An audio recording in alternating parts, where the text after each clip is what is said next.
Hello मेरे प्यारे students. तो आज हम बहुत ही ज्यादा सेंसिटिव टॉपिक पे बात करने वाले हैं और वो टॉपिक है आप लोगों का कि भैया ग्रुप डी से जो रेलवे ने आईटीआई हटाई है, इस पे बहुत ज्यादा कोहराम मचा हुआ है। इवन ट्विटर पे भी हम लोगों ने देखा, आप लोगों ने भी देखा होगा कि ट्विटर पे भी बहुत सारे ट्वीट हुए। अब बहुत सारे स्टूडेंट्स, इवन आप लोगों को पता होना चाहिए कि जब हम लोग एएलपी वाले स्टूडेंट्स को करवा रहे हैं, टेक्नीशियन वालों को तैयारी करवा रहे हैं, तो निश्चित तौर से हमारे पास भी आईटीआई वाले स्टूडेंट्स की संख्या जो है वो काफी ज्यादा है। आप लोग अगर यहाँ पे देखें इस पोल को भी, तो एक बार अगर आप देखेंगे यहाँ पे, तो 65% स्टूडेंट्स का जो रिजल्ट है ये देख सकते हैं आप। यहाँ मैंने यहाँ पे पूछा था कि रेलवे ग्रुप डी में क्वालिफिकेशन 10th या आईटीआई कर दी गई है, यानी कि अब ग्रुप डी में 10th वाले भी सारी पोस्ट के लिए एलिजिबल होंगे और आईटीआई वाले भी सारी पोस्ट के लिए एलिजिबल होंगे। तो क्या आप इस फैसले से सहमत हैं? तो सही है, हम 10th वालों के लिए अब सबको बराबर चांस मिलेगा। पहला ऑप्शन था जिसे 35% लोगों ने टिक किया, 16,000 लोगों ने वोट किया इसको। कितने लोगों ने? 16,000 लोगों ने। लेकिन नहीं भैया, हम आईटीआई वालों के साथ ये सही नहीं हुआ है, इसे 65% लोगों ने वोट किया है। कितने लोगों ने? 65%। इससे कहीं दुगने लोग आईटीआई के सपोर्ट में हैं। तो अब होना क्या चाहिए? इसके अलावा एक नोटिस आप लोगों ने देखा होगा, ये भी आया है, तो ये फेक है या रियल है, और आप लोगों की टेक्नीशियन की जो आंसर की है उस पर भी चर्चा चल रही है। तो गाइज, इन दोनों टॉपिक्स पे हम लोग बात करें उससे पहले मैं आप लोगों को बता दूं कि मेरे प्यारे बच्चों, एक फैमिली मेंबर होने के नाते मैं आपसे एक बात जरूर कहना चाहता हूं। आप एएलपी की तरह काम मत करिएगा, क्योंकि बहुत सारे लोगों ने, उनके दोस्तों ने ही और बहुत सारे लोगों ने आपके आसपास के इस तरीके के कुछ चीजें की, और बहुत सारे लोगों ने डराया कि अरे इतनी सी सीट्स में क्या होगा, कैसे होगा, और वो लोगों ने फॉर्म फिल तक नहीं किए और उन लोगों ने तैयारी नहीं की, जबकि उनके दोस्त जो उनको ऐसे कह रहे थे उन लोगों ने बहुत अच्छे से तैयारी की और बाद में वैकेंसीज बढ़ गई। और निश्चित तौर से जिन्होंने स्टार्टिंग से तैयारी की वो लोग प्री 100% क्लियर कर रहे हैं और वो लोग मेंस भी क्लियर करेंगे, क्योंकि उन लोगों की तैयारी पहले से है। तो अभी इस वाले टॉपिक पर मैं बात करूं तो देखिए, ये एक तरीके का ऐसा है जैसे कि एक मां से ये कह दिया जाए कि भैया आप बताओ, आप बड़े बेटे को सपोर्ट करते हो कि छोटे बेटे को सपोर्ट करते हो?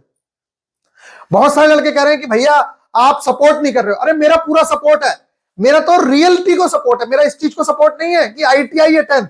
मेरा रेलवे से ही ये क्वेश्चन है कि भाई आपने पहले ये कहा कि हम लोग जो आगे की भर्तियां करेंगे 18-19 में हमने छूट दी। ये ऐसा नहीं है पहली बार हो रहा है, 2018 में भी ऐसे ही हुआ था। तो फिर 10th वालों ने हल्ला किया था, तब जाके वो फिर 10th पे हो गया। फिर 2019 में अपने आप रेलवे ने छूट दे दी। अब 2019 के बाद रेलवे ने कहा था खुद से कि भैया ऐसा नहीं होगा, आपको आगे जो है आप उसी क्वालिफिकेशन के हिसाब से तैयार रहें। तो बहुत सारे गरीब फैमिली के स्टूडेंट ने भी कुछ पैसा खर्च कर करके अपनी आईटीआई की। तो कहीं ना कहीं ये गलत तो किया है रेलवे ने, ये तो रेलवे को भी पता है और रेलवे इस चीज को जानता है कि पहले हम अपनी बात कुछ कहे और अब हम अपनी बात से मुकर गए। समझ रहे हैं? तो निश्चित तौर से हम उस चीज के साथ जरूर से जरूर है कि हाँ भाई आपके साथ पूरी तरीके से गलत हुआ, ये नहीं होना चाहिए था, जैसा बोला गया था वैसा करता रेलवे, ठीक है। लेकिन अगर हम यही शब्द बोलते हैं तो हमें 10th वाला स्टूडेंट गाली देता है। अब आप बताइए, आप खुद ही सोचिए, मेरा पूरा सपोर्ट है, मैं कह रहा हूं जो भी इस चीज से रिलेटेड चीजें चल रही हैं उसमें हमारा पूरा सपोर्ट है। जो भी टीचर्स हैं सब लोगों से बात होती है, हम पूरा सपोर्ट करते हैं आईटीआई वाले स्टूडेंट्स को, क्योंकि हमारे पास खुद आईटीआई वाले स्टूडेंट्स बहुत ज्यादा हैं। लेकिन क्या सिर्फ हल्ला करने से सारी चीजों का सॉल्यूशन मिल जाएगा? और आप देख रहे हैं जो मेन मुद्दा था वो तो हट गया। मेन मुद्दा था वैकेंसीज को इंक्रीज होना, और उस मुद्दे पे अब किसी का ध्यान नहीं है। और देख लीजिएगा आप, इतने ही पदों पर हो सकता है कि फाइनल वैकेंसी ना आ जाए, 32,000 पदों पर। तो मैं आप लोगों से यह कहना चाह रहा हूं कि आप इन सारी चीजों में संलिप्त जरूर से जरूर होइए, क्योंकि ये आपके हक की लड़ाई है। फिर 10th वाले कहेंगे कि भैया हमारा क्या होगा? अब बताओ, अभी आपके ही सामने मैं उनसे कह दूं कि हाँ भाई आप अपने हक के लिए लड़िए, तो आप लोगों को बुरा लगेगा। और जब मैं आप लोगों को सपोर्ट कर रहा हूं तो 10th वाले बच्चे को बुरा लग रहा है। तो कहीं ना कहीं इसमें हम लोग भी तो कंफ्यूज है ना, हम खुद परेशान है इस चीज से कि किसको सपोर्ट करें। अभी आप देखिए, कल रात मैंने जो आज रात जो मैंने वीडियो दी है उसमें मैंने आईटीआई वालों को सपोर्ट किया, 10th वाले गाली दे रहे हैं कि साले तुझे बद्दुआ लगेगी 10th वाले स्टूडेंट्स की, तू ऐसी बातें क्यों कर रहा है। तो देखिए मेरे प्यारे बच्चों, हमारे छोटे मोटे टीचर्स के सपोर्ट, निश्चित तौर से हमारे सपोर्ट से बेनिफिट मिलेगा आप लोगों को, लेकिन उतना नहीं मिलेगा जितना बड़े टीचर्स को सपोर्ट करना चाहिए। तो आप उन लोगों से रिक्वेस्ट करिए जो बड़े बड़े लोग हैं, इसमें हम लोगों का पूरा सपोर्ट है, हम आपके साथ खड़े हुए हैं, जो भी उचित होगा उसके लिए हम लोग तैयार हैं। निश्चित तौर से आप लोगों के साथ गलत हो रहा है और वो रेलवे को कुछ ना कुछ करना चाहिए। मैं कह रहा हूं अगर 80% भी नहीं तो 60%, 70% वैकेंसीज या 50% वैकेंसीज आप लोगों के लिए रिजर्व होनी चाहिए। फिर मतलब अपने फैसले को अगर पलट भी रहा है तो कुछ इस तरीके से पलटे जिससे कि आईटीआई वाले स्टूडेंट्स को बेनिफिट मिल जाए। आई होप कि आप लोग इस बात को समझ रहे हैं कि 50% 10। लेकिन अब ये तो हो गई आप लोगों के सपोर्ट की बात। अब मैं आप लोगों से एक बात बड़ा भाई या फैमिली मेंबर होने के नाते बता रहा हूं, अगर यही केस मेरे छोटे भाई के साथ हो रहा होता तो मैं उससे क्या कहता? मैं उससे कहता मेरे भाई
तो इन सारी चीजों में संलिप्त जरूर से जरूर है, लेकिन पूरा दिन उसी चीज में मत लगा रहे, क्योंकि तेरे ही साथ का बच्चा तेरे को मैसेज कर देगा कि इस चीज में रहो, यहां जुड़ जाओ, ये कर लो, और फिर वो अपना कंटिन्यू पढ़ रहा होगा।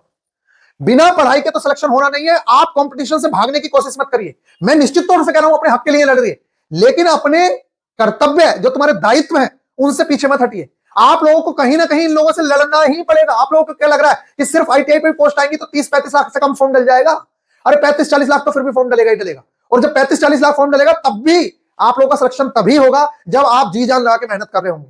तो मेरा आप लोगों से अभी फिलहाल के लिए ये कहना है कि अच्छा, अब आईटीआई की आंसर की जो है वो आप लोग, वो आईटीआई कर रहा हूं, टेक्नीशियन की जो आंसर की है वो भी आप लोगों की 6 जनवरी को आ रही है।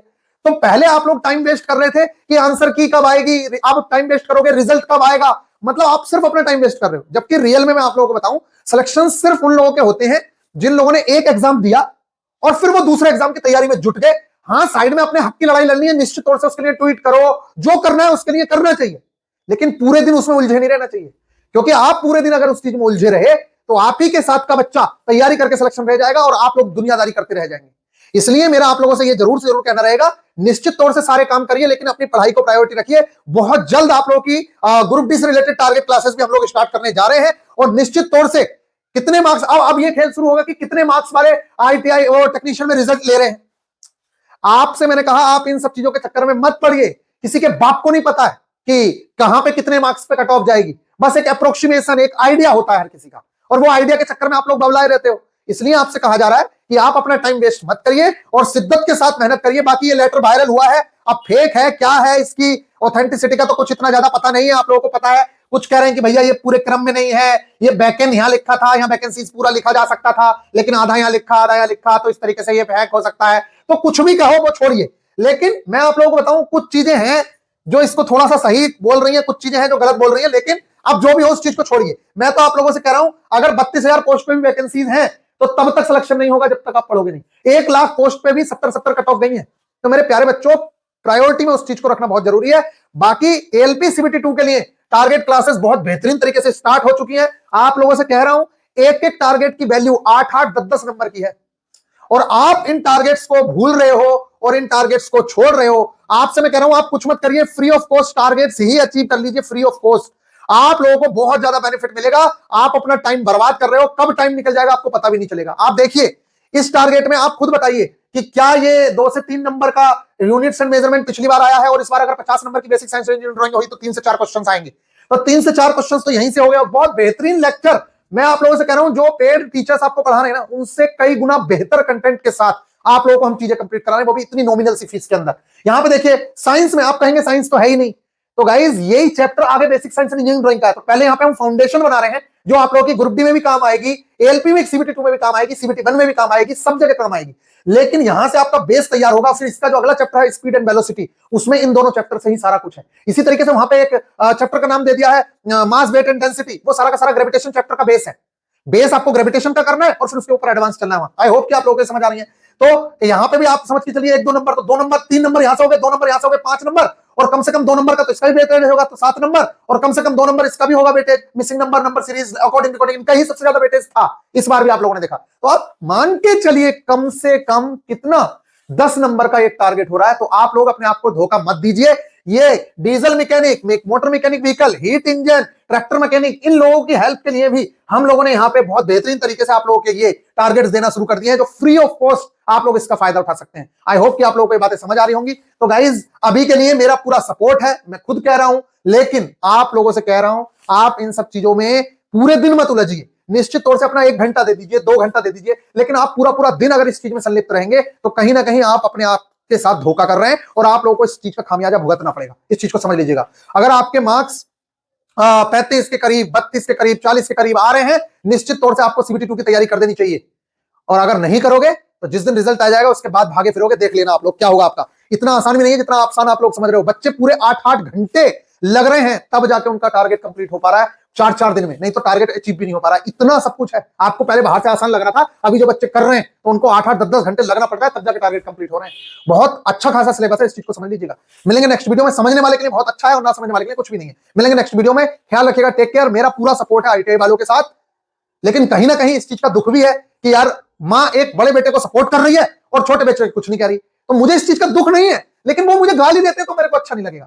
मैं आपके सपोर्ट में जा रहा हूं तो आप अच्छा बन जा रहा हूं, दूसरा आदमी गाली दे रहा है, उसके सपोर्ट में जा रहे हैं तो गाली दे रहे हैं। लेकिन मैं अभी आप लोगों से ये कहूंगा कि आप इस चीज में ज्यादा संलिप्त नहीं रहिए। पूरे पूरे दिन पढ़ाई को भी करिए, साथ साथ इस चीज को भी करिए। बाकी रेलवे का डिसीजन है और वो अपने डिसीजन जैसे लेगी वो वैसे लेगी। आप लोग उसमें जो कर सकते हैं वो अपनी तरफ से एफर्ट डालिए। हम लोगों से जो होगा वो हम लोग डालेंगे। मिलेंगे नेक्स्ट वीडियो में। ख्याल रखिएगा। बाकी भाई हर किसी की जुबान है, हर किसी का मन है, जो मन चाहे वो करिए। फिलहाल के लिए मेरा आप लोगों को सपोर्ट है। मिलेंगे नेक्स्ट वीडियो में। पूरी तरीके से सपोर्ट है और बाकी बड़े बड़े टीचर से जरूर कहिए, वो आपको सपोर्ट करते हैं तो हो सकता है कि कुछ रिजल्ट देखने को मिल जाए। मिलेंगे नेक्स्ट वीडियो में। बाकी आप लोग ख्याल रखिए। वैसे एक बात बता दूं मैं आप लोगों को, सुप्रीम कोर्ट का एक डिसीजन आया था और सुप्रीम कोर्ट ने ये तो कहा था कि एजुकेशन क्वालिफिकेशन, या मतलब सुप्रीम कोर्ट ने कहा था कि नोटिफिकेशन आने के बाद उसमें चेंज नहीं कर सकते, लेकिन उसमें एक बात यह भी कही गई है कि एजुकेशन क्वालिफिकेशन क्या होगी क्या नहीं होगी, इसका पूरा का पूरा अधिकार उस बोर्ड के पास होगा जो उस वैकेंसी को जारी करेगा। आई होप कि आप लोगों को पता हो, यूपी पॉलिटेक्निक डिप्लोमा संघ जो है इसका और बीटेक वाले छात्रों का हल्ला चल रहा था,